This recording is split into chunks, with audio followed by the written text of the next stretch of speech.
Oh.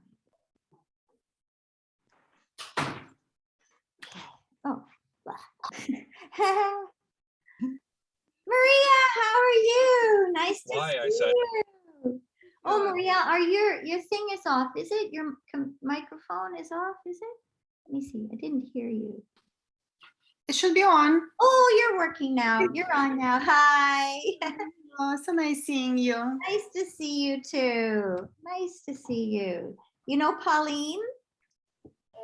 Yes. Yeah, for sure. Of course. Yeah. Hey, Pauline. Oh, hi. How are You you? frozen, Pauline? I think you're a little frozen there, not moving. Or can you see her, Maria, moving? Or No, not moving. oh, okay. Oh, hi, Tina. How are you? Fine, how are you? Fine, thank you. Nice to see you. You too. Nice. Not sure what's happening. Pauline, if you can hear me, your video is a bit frozen. Oh, she left. Oh, there we go, Pauline. You're working now. That's great. So how are things going over there? New Hampshire, is it, Maria, I think? Is it? Yeah? Yes, it is. Yes, it's going well. Thank you. Yes. Good, good. That's nice. Yeah, I was going to reach out to you and talk to you about potentially doing a little bit of an AIM introduction over there in your area. We'll see. Not right away. Until next year, probably. But it's a little crazy right now. It is. But, yeah. Okay, well, welcome everyone. I see some videos on and most of you have them off. You're welcome to turn them on if you wish. It's nice to see people. It's very nice when we see faces, but and usually, yeah, hi everybody. There's Pauline. Okay, so I'm so glad you could join us today. I know it's a long day for a lot of people, especially for those of you out in the east side of the continent. It's late for you, but just thought we'd get together and just do a little bit of a chat. The main purpose of this is just, well, first of all, it's nice to kind of get together outside of the context of an AIM workshop where we're just, kind of focused on a certain training. These opportunities to meet together allow us to just, ask questions and share ideas. And I really want these to be more of a sharing than just, a conveyance of information. It's not really meant to be that, but during workshops, we don't always have the time to respond to, all the questions, and things come up as you're working on AIM between the workshops. So yeah, that's the purpose of this, is just to get together and talk about some things. So Edie, actually, who unfortunately can't be here today, did mention, suggested that maybe at this time of the year, it might be good to just do a basic overview of the different AIM, the AIM checklist. So we have a couple of checklists that we share at workshops. We have one for the beginner AIM teacher, so I'm sharing my screen now. Hopefully you can see it. For the beginner AIM teacher, and then for the experienced AIM teacher. And I can see Chantal here, very experienced. Bonjour. Bonjour. As is Maria and a few teachers I see here. And Jenny, another certified AIM teacher. Hi, Jenny. Welcome. Nice to see you. Spanish teacher from North Carolina. So yeah, I guess perhaps we'll just begin, unless anyone has any really burning questions that you would like to ask. Is there anything at all? Otherwise, I'll just get right into this. Make sure that your audio is muted, if you don't mind, just in case there's some background noise, because I do hear something there. So that would be great. Okay, well, all right, let's go through the beginner checklist here. So, and I think I'll show you both the beginner and the experience, so you can see how we kind of step up. So who here actually is beginner? How many do we have who are beginners? So Hilda, anyone else beginner? I don't know that I see everybody here. Let me see. Yeah, not everyone has microphones on. So perhaps you'd like to just write in the chat so then I can see who is new and who is not. I'm just going to go grab chat here. Oh, geez, I've turned off the chat. Oh, I am sorry I turned off the chat. My students were going crazy yesterday in the chat box. And I had to keep saying, arrête d'écrire dans le chat. So I decided I'd turn it off. So turn on your microphone if you are new and just call out, I'm new, I'm new, I'm new, and then we'll hear it generally. Hi, everyone. I'm new. Okay. So we've got Hilda and one more. I'm new. Okay, 3, And I'm new. 4, I'm new. 5. Okay. I'm still a beginner. Okay, 6. I'm new. 7. Okay. All right. Okay, well, that's great. So we've got a few beginners. Let's have a look, because I think for beginners, it's really important that you at the beginning you feel very supportive and supported.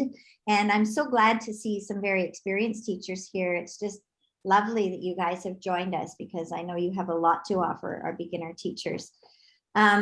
So as you begin with AIM, it's really important that you feel that you're just at least a little bit ahead of your students.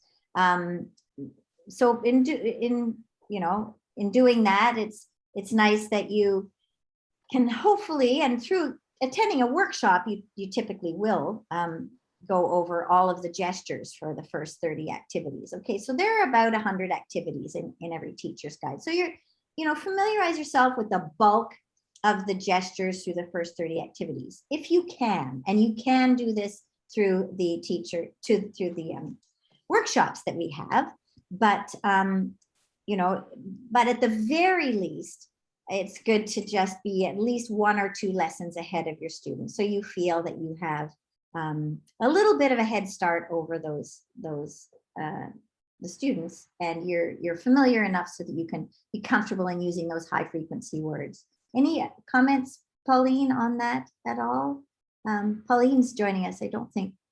Oh, turn on that microphone.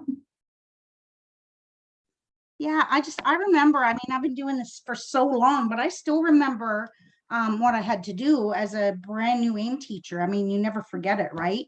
Mhm. And so what I would do is sit down the night before, like get ready for my lessons the next day. It's actually very user friendly, and all I had to do, like, it's so easy.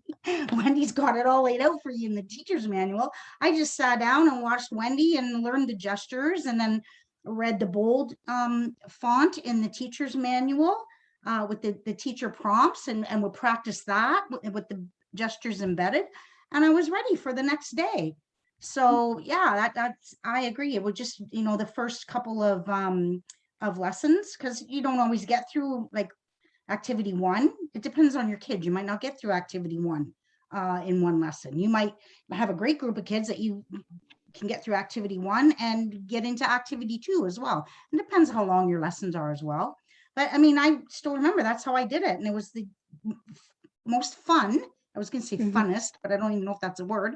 It was the most fun, like teacher preparation I've ever done in my life. I wasn't on the computer. I wasn't looking for resources. It was just all there for me. So yeah. I totally agree. That was the best. That was the easiest preparation. And Pauline is your name. And so yes, just before every class, the day before, on my drive back, people were looking at me in the drive and the red light, because I was there making all kinds of gestures. I was reviewing, and it was so fun. It was such a relief after all the other methods that I have been teaching, those boring and hundreds of hours. Yes, I've seen some comment and question of the young new teacher, all nervous about what do I do. Just what you have to do is prepare in advance and learn and rehearse all the time until it gets second language. It's your regular language, the gesture ahead of time. That's all. It's so easy. That's a good point, Chantal, that it almost becomes another language. And I could tell the experience I have, but I don't think we have time here. Yes. Because it really becomes part of you as an alternate Mhm. language. It's so true. Mhm. But at the beginning, it doesn't feel like that, of course. And Mhm. both of you have said some very important things about just practice as much as you can. I mean, we inherently get a lot of practice as AIM teachers because, well, I always had 5 or 6, sometimes 7 classes a day. Yes. When you're using a step 1 kit for all those kids, and sometimes you're using the same one for a number of classes, the practice you get is just huge. So, and it will be slower at first, as Pauline said, you know, sometimes it just takes, you know, a little more time. Our goal is to do a couple of, in a 30-minute class, a couple of 10-minute activities and one partner group activity. So, you know, maybe entry routine 2 or 3 minutes, one whole class activity for 7-8 minutes, another for 7-8 minutes, a partner group activity once you're into them for 7-8 minutes, and then you just leave, you know, another couple of minutes at the end or 3 minutes. So it's a real practice to get into that routine of moving through the activities. And don't worry if you don't do every single word in that scripted talk. I want to make it so clear that that scripted talk, that you know, the script that's bolded in the activities is just there to show you how to learn the methodology. Of course, you can, you know, you can memorize some of those sentences and take your list, your word list, and make sure you're really following that. That's the thing that's your guide. I've taught this and this and this and this. Oh, I didn't teach that. Oh, tomorrow I have to make sure I really introduce that in context and build and build and revisit and build, add more and revisit. It's kind of how it works. So I do see a few hands up. Francesca, a question? Yes, so I started to use more of the introduction and parts of the program, and I do see the benefits of it. I guess I'm just trying to, my students are very weak, and I'm really noticing that the effects of COVID are tremendous, especially in the younger ones. And I guess my question is how I can integrate more of the sort of like more in context. Is that something that takes time to kind of build that along with the program? Well, everything is in context with AIM. I probably am not quite understanding what you mean by in context. So for example, I'll just give you an example. For example, if I'm teaching the word where is, où. So I will do a little scenario like you'll see written out and scripted. Where is sandwich? Maybe they don't understand. Où est le crayon? Je cherche et cherche, and the kids are all saying it with me, and if they're doing the gestures, that's fine too. Cherche et cherche. Trouver, trouver. Ça, it's not a crayon, but let's say it is. I don't have one here. Ça, c'est un crayon, crayon, crayon. Ça, c'est un crayon. And if I think they're ready, I might extend out. Écrit, écrit, écrit avec, avec le crayon. And I might riff on the où est. Où est Francesca? Où est Francesca? Trouver Francesca est là-bas. Fantastique. Francesca dit, je suis ici. Très, très bien. And then the whole class is saying that with me, and I might riff on that and go, où est Maria? And follow the same process. Où est Tina? And follow the same process. Je suis ici. So I wasn't quite clear on what you meant by how we contextualize, because everything we do should be play, every way we teach, every gesture should be introduced in a mini context and repeated. And then, as the term I often use right now is riff on that. You know, you can riff on the où est and cherche. Où est Maria? Je cherche et cherche. Oh, trouvé, Maria est ici. Maria dit, je suis ici. Où est Tina? Je cherche et cherche et cherche. I don't do it this quickly. I'm just giving an example. Oh, trouvé, Tina est là-bas. And there's where you can teach ici, là-bas, ici, Right. là-bas, ici, là-bas. So I hope you can kind of see how we can spin around a certain theme of like oué and then repeat, repeat, repeat, je suis ici, repeat, repeat, cherche. So Just jump in for a minute, Wendy. yes, please, Pauline. Okay, so actually what you just described, that's exactly what I did today with my grade 1 immersion kids online. Exactly that. And I What was I did calling their yesterday. names and so I did exactly that lesson today. But Mm. I think what some teachers and beginner teachers think they need to do is to go through all the vocabulary first. But no, you don't have to do that. Like if you have a list, if you have the word ooh and a and ici and là-bas, if that's the list of targeted vocabulary that you're seeing, Francesca, in the teacher's manual. So instead of going like this, ooh, and having all the kids go ooh, then you're going and all the kids are going after you. It's better to introduce all that vocabulary in context than as you know what I mean? Than as separate words. Yes, you're Then they're always actually Yes. going to understand it a lot better. They're going to understand the words a lot better when they're contextualized than if they're just as individual words. yeah. So Right. basically, every Yeah. you Mhm. create a little context and you just speak to the kids, but you speak with gestures. Okay. And is everything Mhm. related, play-based related? No, No. Okay. no. Also, you can make fun. You have to connect in fun, and Yeah. what I do, and it works so well for all. I have many also pre-primary 3 to. I have the 3 to 6, and then I have all the elementary up to 6th graders. But for all the primary, they love it and they do it by themselves. Like, où est Ellie? Je ne sais pas. Je cherche. Alors, je cherche dans la poubelle. I look in the trash can. Je cherche in the Kleenex box. Je cherche in the drawer. Je sais anywhere in the book under the rug. And they laugh and they say, non, ici. So we learn also pas ici. No, non, elle n'est pas ici. Il n'est pas ici. So it's indirectly teaching and repeating. And that's a routine every week. I see them once a week, but they know it. The little one I'm thinking about. So I think you have to play, you have to relax and play with the vocabulary, find the humor in it and the connection.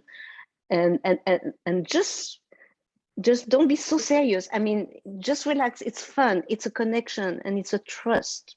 You have to believe in your kids. That's all.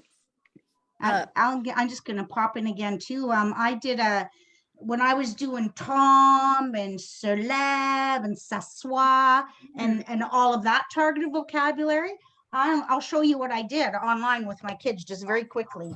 I had my mon ami Pierre, voilà mon ami Pierre, oui. And I was teaching them la chaise. So I had Pierre s'assoit sur la chaise et oh regarde, Pierre tombe.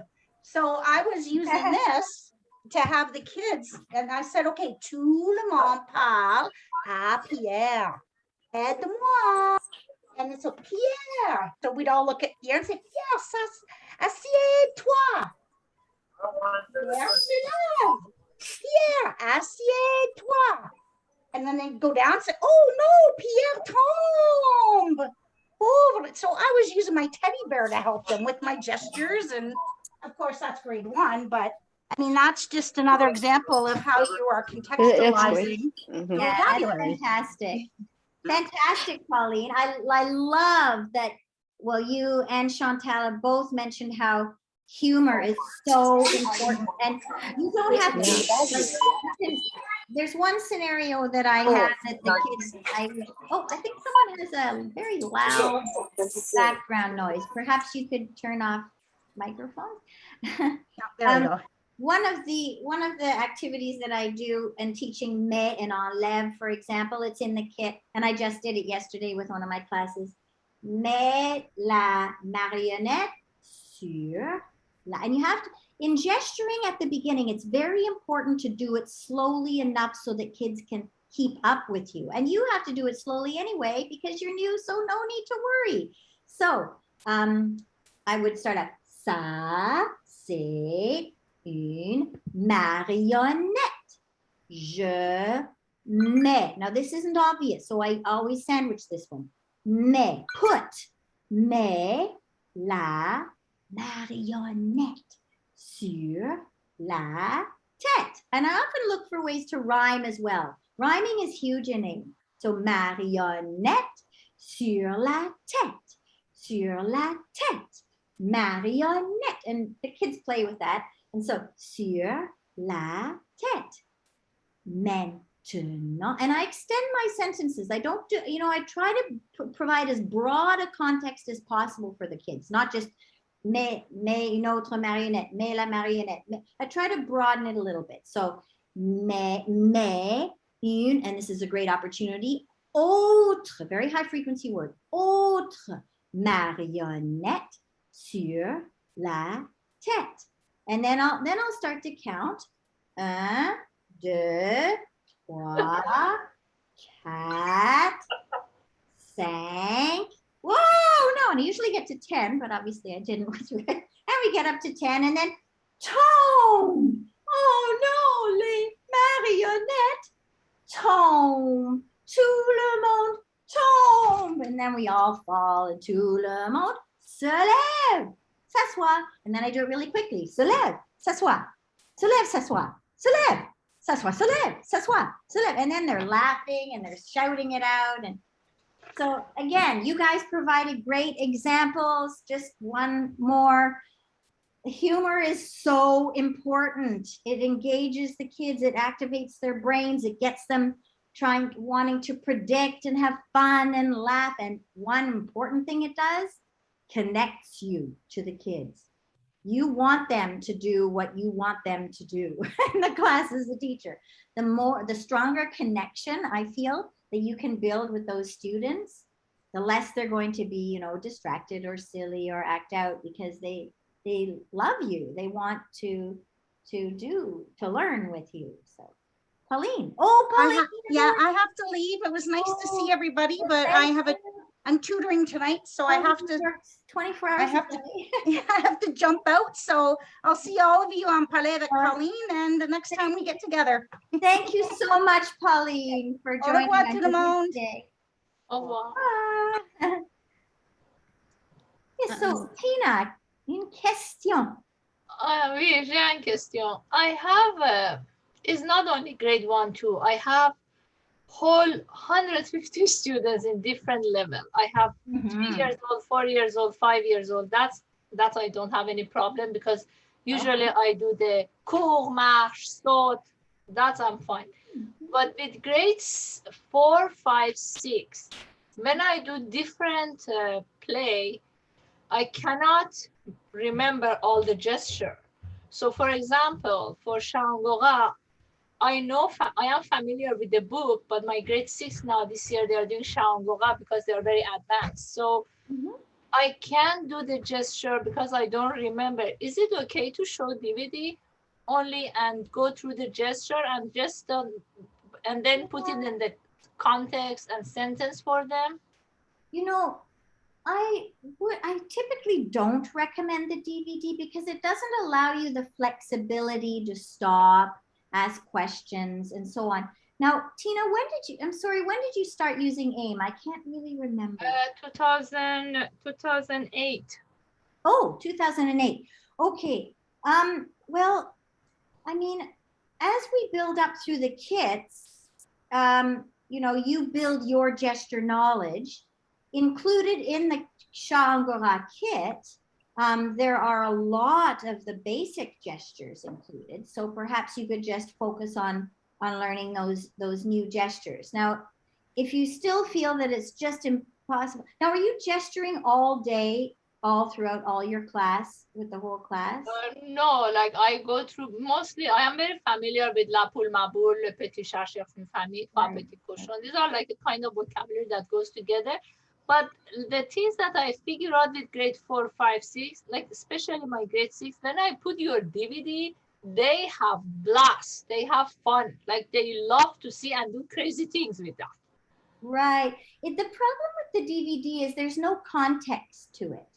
You know, words like this or this or this, because it's not in any context, it's, if they don't know the word, well, if they know the word already, then a gesture review is more or less useful. I mean, if they're already using it spontaneously when they're speaking, they know it, and so they need less to review. So I think what I would recommend is to, you know, perhaps focus on the gestures that you don't know. Make sure you're gesturing for the whole class activities. Everything you communicate to your students, that's gestured, every single thing. And just start simply. You know, you don't need to worry about using gestures that you don't know. Stick to ones you know, and every day perhaps commit to learning 5 new gestures. And over time, you'll become more, make sure you use those gestures at the appropriate age level. I mean, you're not going to use gestures that are for step 4 students in step 1, you know, but if you know, as you move up through the kits, you're going to be adding a few hundred gestures each time. But I think the ease with the use of gestures and the comfort in using them comes with just gesturing all the time to your students in the whole class activities. I don't know if Chantal or Jenny or any other. Yes. But I was thinking of Jean Gora. That reminds me. I think this is the kit that la pièce avec les actions is not on the video. Right. There is, yes. So maybe that makes more difficult for some people. That I don't know, but so maybe that's a problem. But no, I don't know. I mean, we did fun things. I teach the same classes because I think, Tina, I saw some of your comments sometime in the forum. I think we have the same classes. I'm also teaching in Montessori.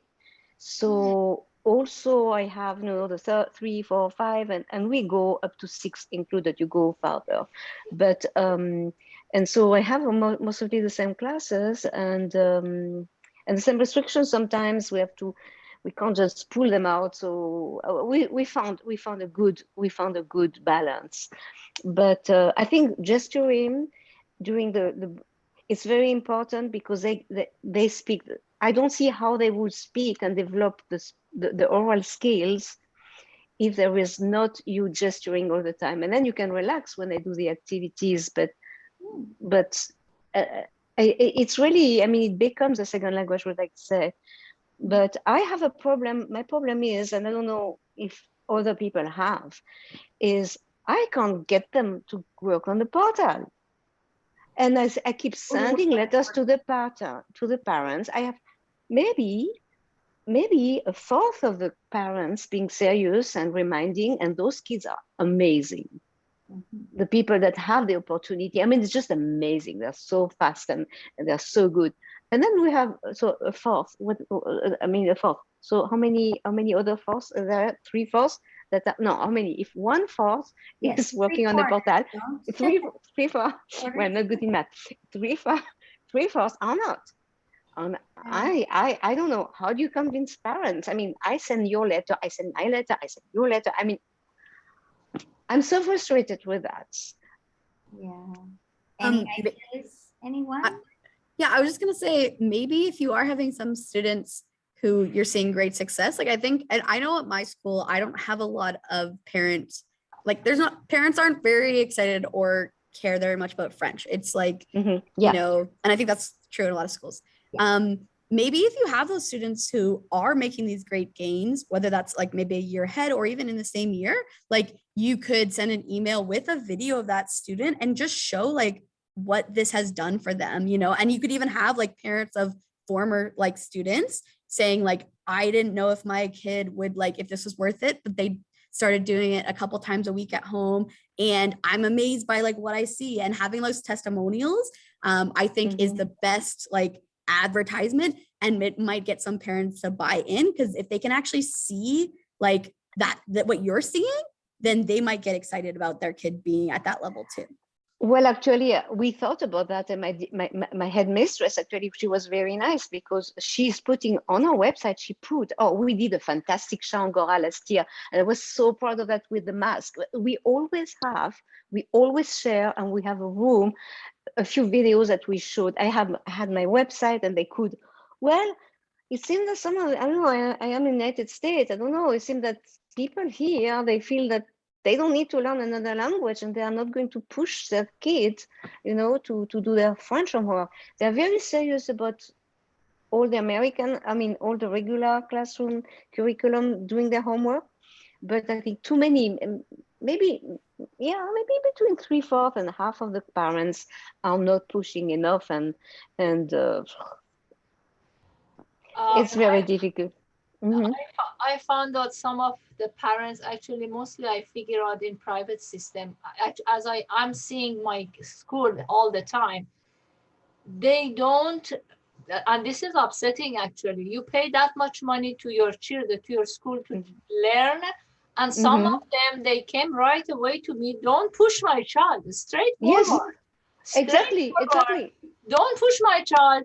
I don't want to have a stress. I said, this is not even a stress. If they go to the regular grammar, like they sit down before, like we do aim, we have fun. Some of the parents enjoy so much. Some of the parents, because the children have problem, they don't see this way. They say, oh, don't push my child. I don't want any stress. I said, this is part of the fun of the part of the class. All the other hours, they're working. The time that they come to the aim for 45 minutes, we have fun, we have song, they are dancing, they are jumping. Nobody can do that. As we are in Montessori and we do all these things, still the parent says, oh, I don't want my child to get stressed. Stress about what? Yes, exactly. This is so annoying.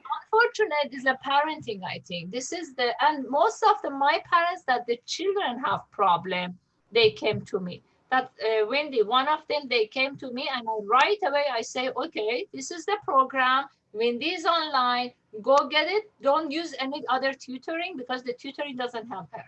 So some parents listen. Some parents, they don't listen. Oh, madam, we have a tutor. My child says, blah, blah, blah, blah. I say, where is it? When? Why I cannot see this? Yes, every parent is different, and I tend to find the same, a certain number. We have this parents problem too, and it's frustrating as much as I think that why you put that much money to the private school and you tell me don't stress, you're my child. I say, what is a stress? I go through stress, not your child. Yeah. Well, actually, Yeah, Maria. Yeah, I wanted to say that I do assign work on the portal as a homework, and all of my students get a weekly grade. So if none is done, it's a 0, and then they have to come during lunch or recess to work on it. And it's 20 minutes for 4th and 5th grade, and half an hour to 45 minutes a week for grade 6, 7, and 8. But we are Montessori, we are not allowed Montessori, no grading. 1 or 2 we have, we have working or meets expectation or working to improve. That's all that we can do. So frustrating. Yeah. Some parents want to push the children more, give them homework. Some parents say Montessori is not about homework, it's not about testing, it's not about exam, nothing. Many kids do it in the car on their phones, and then the parents are getting to me saying, this is wonderful. We've been enjoying listening to Johnny. I hear that too. Yeah. So they love it. They make DVD, we make video for them, we send it to them. Some parents appreciate, it's not all of the parents, but some parents. Yes, there is a lot of appreciation and reward. That's true. Most yes. of the parents that the children have learning problem, they come to me and they say, we don't want to stress. I say, okay, whatever. I get my money, I go home, you pay your money, you want to learn not together. Yeah. Have the parents who are saying, oh, don't stress my child, even seen the portal? Do they know what you're asking? Yeah, they saw the video. We had before COVID-19, every year we had some presentation for French, and every year at the end of the year I put every level, every grade, the play. For example, sometimes I had 5 play back to back. La poule ma boule, le trois petits cochons, and they see it, and they know how advanced they are. And some of our parents that they left the school also, they told them, listen, this child go to grade 7 in another private school. Their French is 90% now. Yeah, I have exactly that. Yes. Yeah, exactly. Some parents understand, some parents they don't. So you cannot fight with them, right? Yeah, every school's philosophy and management is very different, and different areas have different, We have different approaches. So we parents. can do what we can do, and if we're supported by the school and the parents, we're very lucky. Yeah. But we can't force it. And some parents are very anti-homework, other parents want something, and everything in between.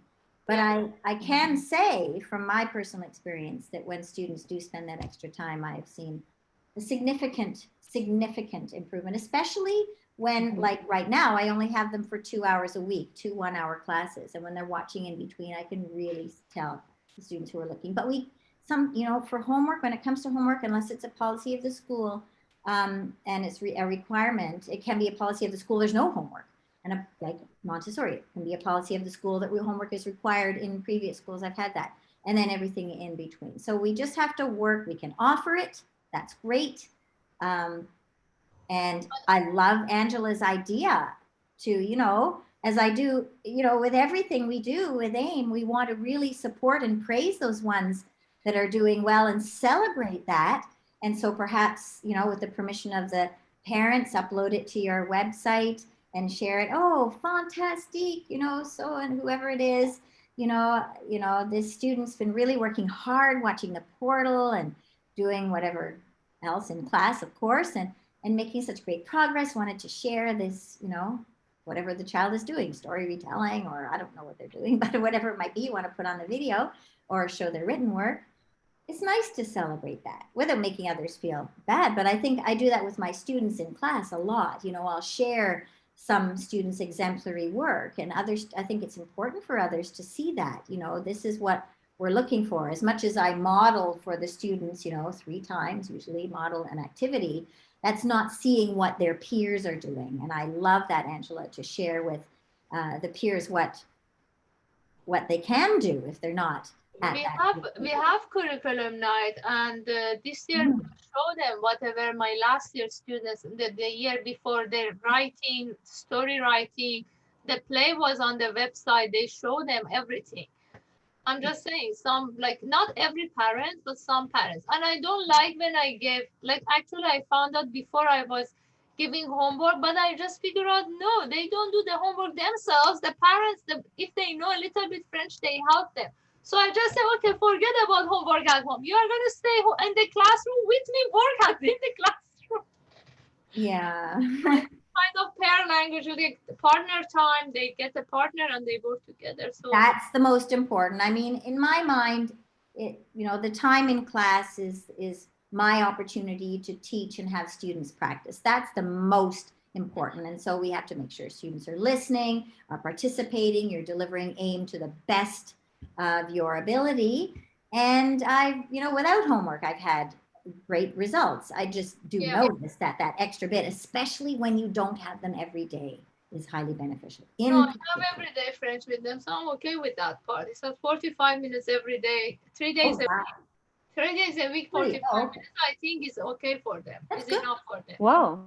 You have them every day for 45 minutes? I have 3 days a week. I have 3 days a week, Monday, Tuesday, Wednesday, every day, 3 days a week. I have 45 minutes each group.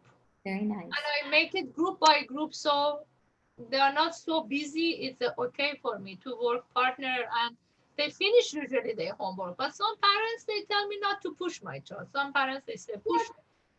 That happens. Yeah. We do our very best. Well, unless there are other questions, perhaps we can move along. We got just to number 1 here. I'm familiar with the gestures. So we talked about a lot of things. Any other questions? Because, this is for you guys. Anything in particular? I have a question that's not necessarily related to this exactly, but This year, especially in my grade 6 is where I kind of start using AIM. They've had a bit of French, but very little before I get them. And then, I start with like Trois Petits Cochons, and the grade 6 class I have this year, I have a lot of students who are coming from like some sort of like spec ed situation where a lot of them maybe were pulled out of French in the past and now are being put back into French. So they already feel like they're behind, even though I tell them, and I like tell my classes this, we basically are starting as if I expect them to know nothing, because I am starting with the beginning of AIM. So I don't actually I don't base anything on them learning anything before, even though I know they have learned some things, but I just start as if they know nothing.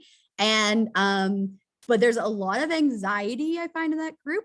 And I'm just wondering, like, are there any strategies you've had for kids who I think that adjustment to try, especially like for some of them, trying to kind of decipher the meaning and stuff is, I think, giving them a lot of, just anxiety about what's happening. And if they don't understand every single thing, they're really worried. And I keep trying to reassure them, like, we're going to repeat so much. It's going to be great. You'll keep learning. Like, you don't have to know it this time. Next time you'll get it. Is there any, do you recommend, for maybe kids who are certainly giving, the words or other things that I can do to maybe support them so they feel less anxious? Because I think some of them are shutting down and not able to learn because they just are overwhelmed. Of course. I have one student like that right now. She's actually had few years with AIM and she feels she's never learned anything, and she's very stressed in my online class. And even, I don't know if any of you teach online, but I've been teaching online for a couple of years now, and it's not the same as in person, but I feel that I'm getting almost as good results. Almost. There are some things that don't happen as well, but the results have been surprisingly good. So just in that vein, I have this one student right now online with me, and she's very stressed, and the parent expressed that to me. I would not do anything but what I normally do with AIM. I wouldn't change and start doing flashcards and other things. I would stick to an AIM purist approach. However, you can make some modifications to that. One thing I've been doing with her, because I know she's so stressed, and if you know they are, they don't know I speak English. I use no English. I sandwich, so I guess they know that part of it, but I never use a sentence in English or address them or discuss with them anxiety. I just continue on. So to lower the affective filter, to lower anxiety, it's so important to be fun, be funny, help them relax as much as possible without, reassurance in English. I would rather hesitate not to do that, but just relax, be fun, be funny in whatever thing makes them laugh. If you can get them to laugh and you can be silly, they'll feel comfortable. Oh, this is a fun class. She's nice. She's not scary. Lots of smiling, and be very attentive to whether they are, so in terms of this child I keep coming back to, be very attentive in terms of, in general, whether the class or the group that's anxious is able to join in. If you need to do a higher level of repetition than you normally would, do it. If you need to sandwich more, and I find this is where why I mentioned I teach online. Oh my goodness, I do way more sandwiching online than I ever do in person. Somehow the in-person aspect, and maybe with math, because I haven't taught with math either, maybe it's also an issue too. I would imagine it is. I do a lot more sandwiching to make sure they're understanding. And then I will repeat words more and contextualize a little more than I would normally and be able to move on. So in terms of judging where your class is, if there's a large percentage that's anxious and a little on the weaker side, those are the two things I do mostly, is a lot more repetition, contextualizing the same word in different contexts more often than I normally would. And I don't mean just repeating the same word over and over again. You have to put it in different contexts, as I was showing you there. Ooh, Maria, là-bas. So instead of doing that with 3 people, I might do it with 5 people. And then, of course, the sandwiching, I will use that sort of as a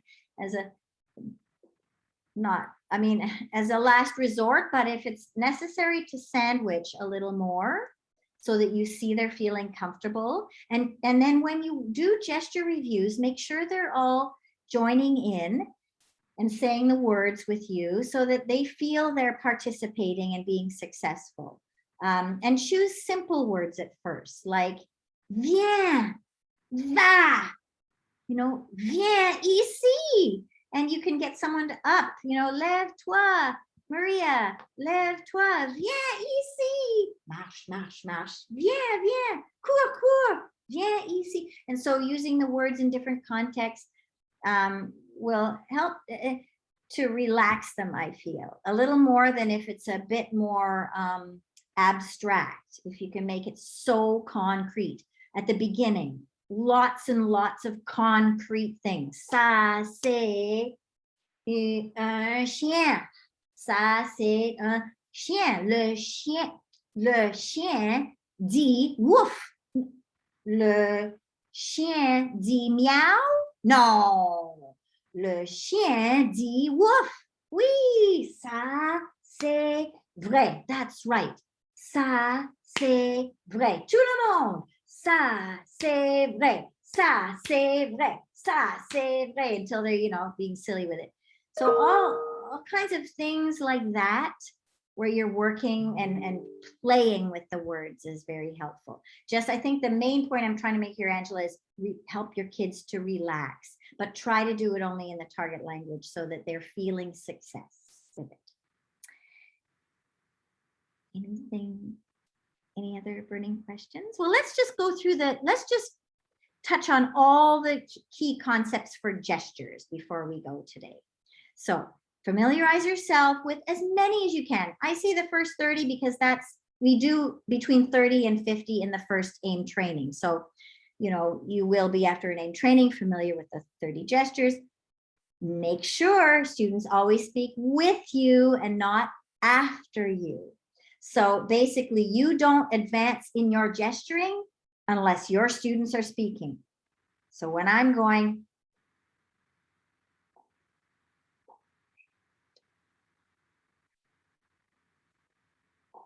I'm even online, I'm lowering my voice, I'm just whispering or mouthing, and I'm making sure that I see all those faces moving. And if I like it more that they're gesturing when we're online, so I can really see they're participating, because it is a bit of a wall, this funny screen. So yeah, they're speaking with you. It's not like, and they're saying maintenant, la, class. It isn't like that. It's maintenant, class. So it's with. How to introduce the gestures in context. Now, I'm glad that you asked that question. Oh, I can't remember who asked the question. Sorry, what your name is. I'm terrible with names. The person who was in the car there. Francesca, thank you. That was such a great question, because it is important for you to understand how all of the different gestures are always introduced in a certain context. Sometimes the context is as small as introducing a word by its opposite. Ouvre, ouvre la tête. Hein? Ferme, ouvre, ferme, ouvre, ferme. We do that really quickly. Ouvre, ferme, ferme. Oh, ouvre, no, ouvre, ferme. And we play with it and are silly with it. So, but the bigger context is where I create a little scenario like où est le crayon, and I'll just, you know, build on that little scenario. So that's another larger context. The biggest context for words is the play, of course. And then, of course, we contextualize all of the words through the questions, in the different language manipulation activities, and all of the descriptions of the activities that we gesture. So one thing is important to know how to gesture most of the first play. Of course, the first step kits are so repetitive. Once you know the first scene, you basically can gesture all the scenes, pretty much. In whole class activities, you gesture everything. So that's one thing that's sometimes very difficult for teachers to grasp, because usually the teacher is in front of the class, the teacher speaks French, the kids have no French. or Spanish, if we have Spanish here, of course, Jenny's here. If the teacher knows all the language and the kids know nothing, so who does all the speaking in a language classroom? The teacher usually. In a name classroom, it's completely flipped on its end. You are not speaking. The students are speaking and you're gesturing. So you have to always stop yourself. And I still have to stop myself after all these many years of using it. I still have to stop myself because sometimes, I want to say something and that is so valuable to gesture. What am I doing? Don't say to the class now, the activity is starting. No. The kids have to know how to say now. They have to know how to say the activity and starting. So all the instructions are so beneficial to be gesturing all the time. So that's what we call teacher-led self-expression. Everything you're gesturing to your kids in your communication, is spontaneous gesturing. Gesturing questions is important, and ensuring complete thought responses. That is so key as well. In your gesturing to the students, don't ever allow them, if you gesture the question, for example, let's say you're gesturing, you put your pencil that you've been talking about on the table, or let's say on the computer, and now you say, où est mon crayon? And the kids say, ordinateur, or sur l'ordinateur. That's not going to be acceptable, ever, ever, ever, ever, ever. You have to train them to say, oui, Chantal, le crayon est sur l'ordinateur, because the naming of the object, the practicing of the verb to be, the practicing of the preposition, the practicing, of course, of the main answer, which is l'ordinateur, or sur l'ordinateur, is, of course, the main aspect of the answer. But all the other words in the response are so important because they're practicing syntax as well. So any questions at all about those key concepts? Let's look over what it is for the experience we've got under gestures. I know that during AIM whole class activities, teacher gestures every communication, and the students always do the speaking. Teacher-led self-expression, or I'm calling it more now spontaneous gesturing, because really it's a little bit easier to understand what I mean, is what it is. You understand what it is, you understand how important it is, you can articulate why it's important, and you gesture for your students to speak as much as possible, and you know how to ensure complete thought responses. Well, that's also a new beginner. So, and does anyone have any questions about any of those particular points relating to the aspect of gestures and the importance of and how we use them? So different with AIM because other methodologies or programs don't use that technique the way we do. So understanding it can mean, a good, a great, or a not so good implementation of AIM. So those things are very important. Anyone have any questions or comments? Chantal, merci. No, I wanted to comment something just to reassure everybody. See, I mean, I almost saw a miracle this week, this last week. I had a new student who never had French, and she came in first grade for Les Trois Petits Cochons because we lost some time because of COVID the last couple of years. But the other had La Poule Ma Boule before, 2 years before. And what happened is she was so nervous, and I tutored her 3 times a week, the 3 times that she has French. And because of the gesture, the total gesturing, it's amazing. She's able now, after just 3 weeks, it was 3 weeks that we started on 7. I started teaching on September 7, and we are October, but I don't know what the date. And last week, I mean, amazing. I mean, I move my hand. She's very, very shy, and she was so nervous, but now she's she's looking forward. But compared to 2 lazy girls that never went to the portal ever, she is finishing Mets les mots en ordre. She has choisi le bon mot. She finished Mets les mots en ordre. She is already question totale on Les Trois Petits Cochons. And you know why? I asked her, can you read it? I mean, I tutor her and I check and I say what she does. So she reads. She was on the best reader of the whole class. So this is a small class, 6. I have 2 strong boys, but she reads at the top level of anyone. And this is less, and she missed one. I know why I said 3 weeks, because she missed the first week because her grandpa died. And so in 3 weeks, 3 times a week, plus I'd give her 10 more minutes, no more than 10 minutes, at the end of the day when she comes to reinforce. And I told her, you relax, you're not going to understand. I did, I must say, because we have masks on top of that. So when I bring her to my class, I speak to her in English and explain to her, don't be nervous. You're at the same level. It's a beginning kit. It's a beginning play. We're learning everything you need to know. And I want to tell you a thing, learning a new language is about intuition. Trust your gut feelings.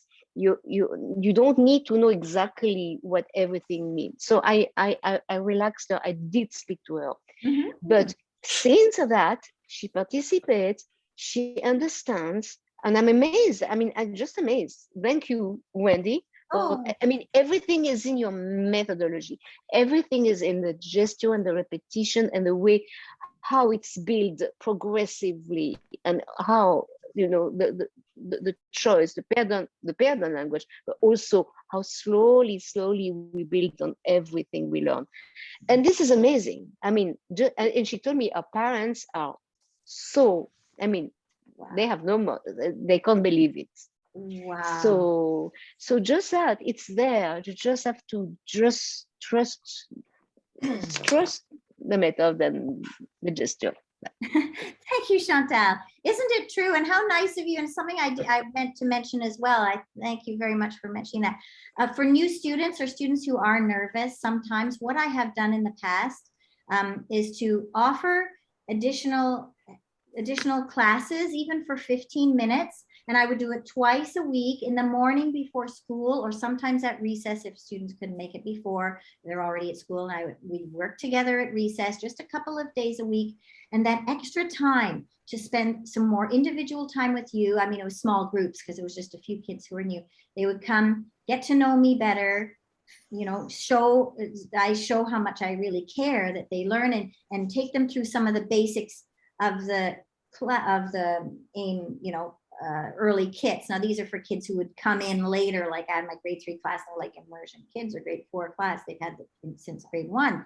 And so, they're going, I can't understand everything. So they would come in with me and work on an individual basis, just a little bit. And in fact, research has shown that if you can set aside a little bit of time individually, or a very small group with certain students, or with any students, this is another way to help them really connect very well with you. And it ends up having a very positive effect academically and the way they feel about the class in general. So both levels. So I highly recommend it. I've seen that if you do have the time, or maybe not with everybody, just with, a few of your kids, as Chantal did, I think that's just so lovely. And yes, I have seen examples of students who have just surpassed rapidly other kids who I've had in the class who are kind of going along, and whoa, you just arrived here and you're already, here. You're right. It's that intuitive mind, the ability to, tolerate errors, give it a try. Those risk takers, they're just hugely successful. And some of those are not the academically strong kids either. Like they're really, the ones who just, whatever, I'm just going to give it a try. I don't care if I get, A+. On the other hand, the other strong kids also do love to, but in their own way. Oh, well, it's after 4 here, after 7 on the East Coast. So I guess it's been just a delight to have you join. I hope it was a benefit to you. I see Francesca is now in the dark. It's really time to go. Sitting there in the dark. So, well, thank you so much. And for your contributions, everyone who asked questions.